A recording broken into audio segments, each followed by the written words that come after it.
welcome to my class. Today we will read I Travelled Among Unknown Men. This is the second poem of Lucy poems. So here we will read that how come the poet realizes his intense feeling for his motherland and his intense love for Lucy. So let us discuss. I travelled among unknown men in lands beyond sea. So here unknown men, actually this phrase refers to the men of Germany. Here the poet is roaming around Germany and he has realized how much he misses his motherland, and he feels a sort of alienation over here, and at the same time unknown refers to the hidden love that was there in his depth for Lucy. He has realized that how much he loves Lucy. Then in lands beyond the sea. So the lands beyond the sea here means the land that is stretched beyond the sea is like the shore from where the path of Germany starts.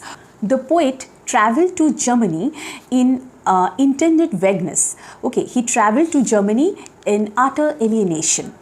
Next, nor England. You can see England, there is an apostrophe attached to this. Why this is so? It is actually representative of his love for his motherland and his sense of alienation that he feels when he is on a different foreign country. Did I know till then what love I bore to thee? Now he finally realizes how much love he has there in his heart for his motherland. 'Tis past that melancholy dream. This is very important. Kindly underline melancholy dream. Melancholy dream means nightmare. So one seems to see a dream while sleeping or in a state that is subconscious to him. So during his stay in Germany, he felt that it was not at all happening. Rather, it was horrible to him, and he was very much grief-stricken. And what our imagination cannot count is unreal. What goes beyond our thinking process cannot be counted as real. So it was as horrible as a nightmare to him. He deeply longed to go back to England during his stay in Germany. He has finally realized how much love he bore in his heart for his motherland. England brings him the strength of his motherland.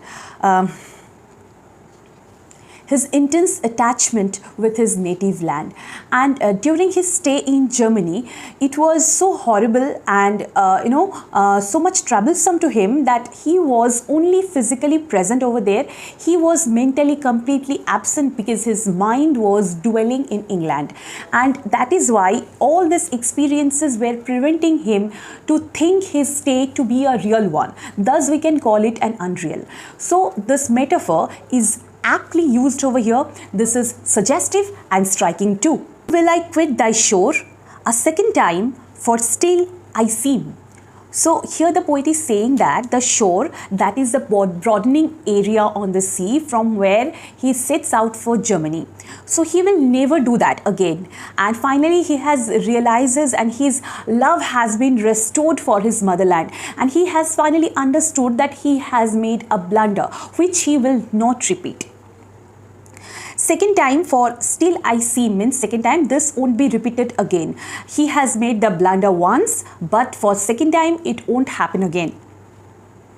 To love thee more and more, among thy mountains did I feel. So I have realized my love for you, and that has been ranged to a higher level.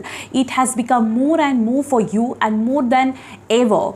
And he has also realized that his love for Lucy is unconditional, and without Lucy, to imagine his life is impossible.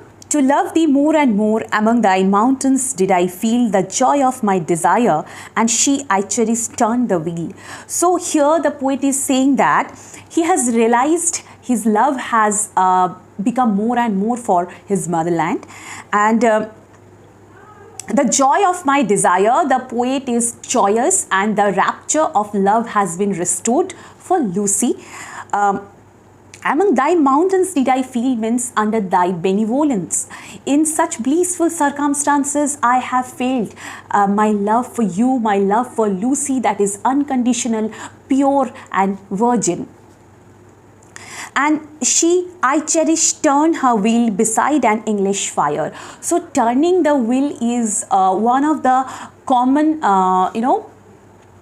occupations of the peasants. Turning the wheel refers to a common activity of spinning the wheel on a spindle sitting by a fireside. So by this reference to this wheel, we can understand that his love for Lucy is very domestic, and here the fire is also symbolic of something domestic. And he's saying, I mean, he has been describing Lucy for the first time in a different way, that Lucy is a girl who is a very, very common girl. She is not a special being. She has been sitting in her household and spinning the wheel on a spindle, sitting by a fireside, doing her work, and this is something symbolic of domesticated thing. So and she is a common girl. She also does the same thing that other women of the locality do. Here the poet is saying that his love for his motherland and his love for Lucy is nothing but a dual love. Okay, and Lucy's description has not been given in that way, how much beautiful she was and how she used to walk on the grass. Was there any special quality about her? Nothing has been described here.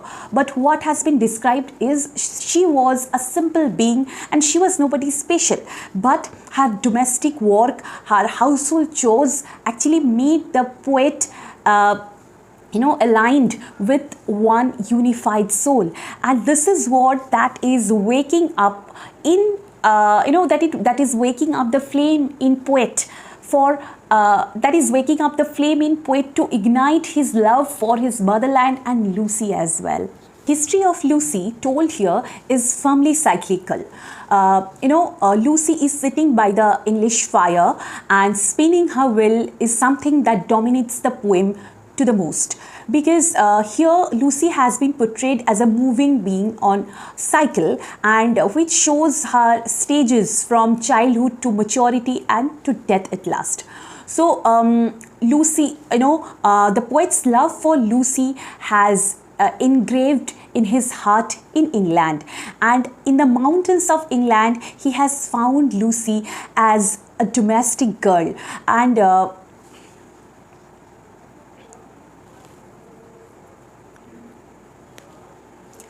Lucy has lived her life in the recurring days and night by encircling the bowers where she played as a child. Thy mornings showed, thy nights concealed, the bowers where Lucy played. So in the morning the bowers can be seen. What do you mean by bower? Bower is a shady place under the tree, and these bowers are seen in the morning, and at night these bowers are hidden under the blanket of extreme darkness. So Lucy's heart is also spotted in the morning. At night the heart becomes invisible and there is nothing, no trace of Lucy can be spotted. And thine too is the last green field that Lucy's eyes surveyed.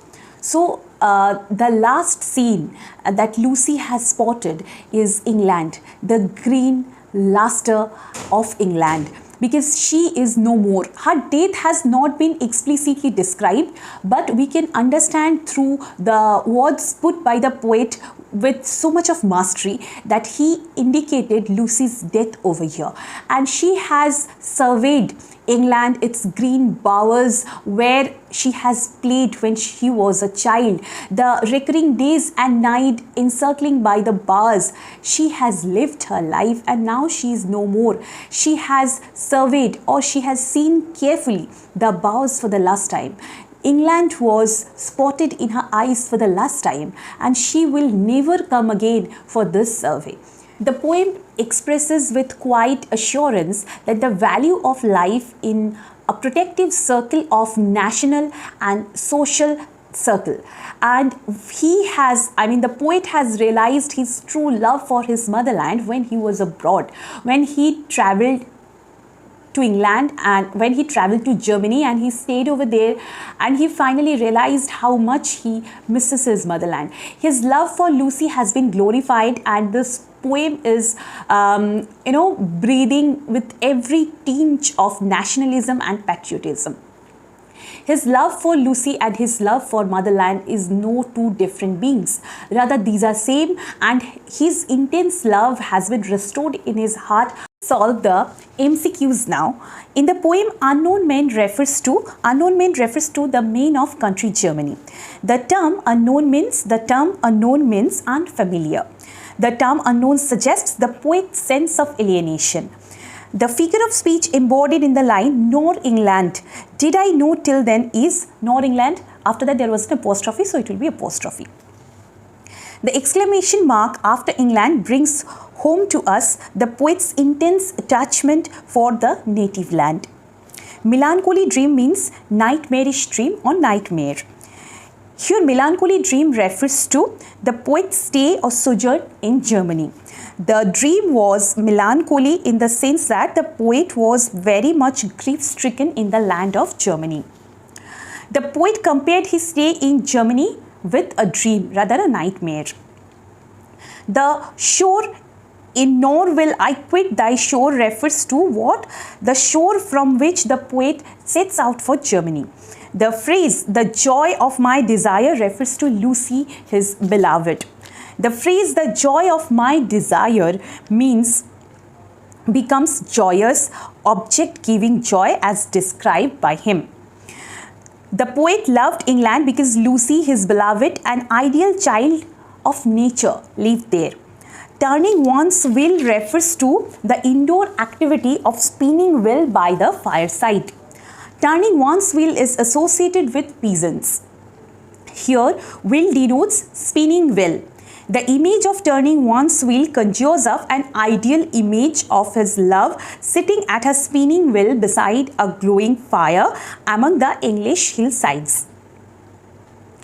Fire here means a fireside. Here, English fire stands for metonymically domesticity. The term cherished means treated with love and affection. The term bowers means shady places under trees or climbing plants. The word last in the last green field suggests the death of Lucy or the extinction of Lucy. The word surveyed in Lucy's eyes, surveyed means saw carefully. The oath the poet took was that he would never leave England. The central idea of the poem is the poet was overpowered by his intense love for Lucy and his patriotism. The poem consists of 16 lines, remember. Let me know in the comments if you have any question regarding this and how much you have enjoyed reading this poem with me. I'll come with the next poem of this collection, Lucy Poems, very soon. Till then, take care of yourself, study well and crack this examination. Bye-bye.